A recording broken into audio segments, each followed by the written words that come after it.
In the early 1970s, solar power, that is, using the sun to generate power, was touted as the power source to take us into the 21st century. It seemed to make sense, and still does. Using the sun to heat and light our homes is a lot cleaner and cheaper than oil or gas. But as you're about to see in the United States, for many, the solar power dream has faded. At the height of the American energy crisis in the early 70s, this production line was touted as the potential saviour. These razor-thin wafers were processed into photovoltaic cells to attract the rays of the sun and produce energy. It was called the solar revolution and has produced such exotic sights as solar refrigerators, Camelback style, and solar cars. But the novelties aside, questions are now being asked about the future of solar power and the US government's commitment to it. It was clear from the beginning. They slashed the solar budget by 80%. Dennis Hayes directed the US solar research program at the height of the energy crisis. The infrastructure, that the companies that were building these things, the salesmen that were marketing them, the banks that were starting to get used to financing them, all of those things have just fallen by the wayside. And by the wayside too, the dreams of this man, Mike Corbett, an architect and solar innovator.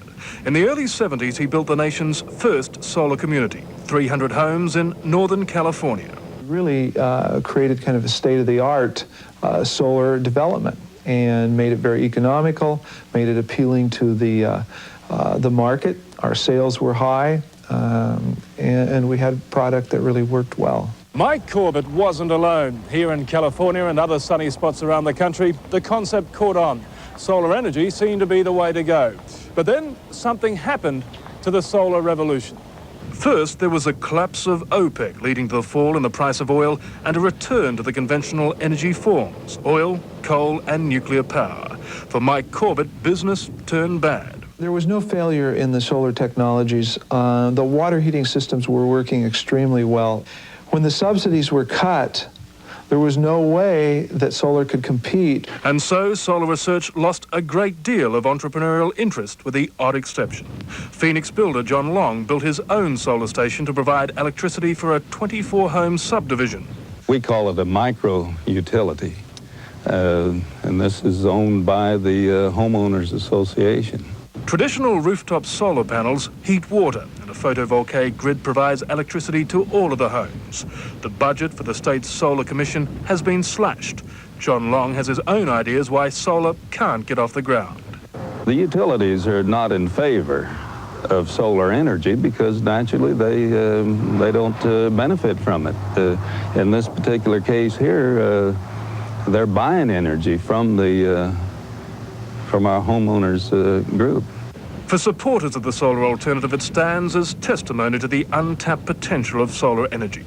In the Californian desert, it's been operating for years, supplying electricity to 2,500 homes. No smokestacks, no pollution, no security. Just a small home computer driving 800 photovoltaic trackers, keeping time with the sun and waiting for the future, an uncertain future. So what's the future in Australia? Back in the 70s, we were as enthusiastic as the Americans. So what is happening here? Professor John Ballinger from the University of New South Wales joins us. John, Australia was caught up and enthusiastic. Have we dropped off like the Americans? Not in quite to the same extent as it has happened in America. In fact, there is a regrowth, I think, in the renewable energy or solar energy area at the present time. And I think that's quite encouraging. They're making the point there that really the established power sources, electricity, gas, oil, they don't want solar power coming up to take over their profits. Do we have that jealousy, that competitiveness in Australia as well? Oh, I think we do. The problem that we've always had with solar energy is that there hasn't been the same level of lobbying, there hasn't the same sort of industry support.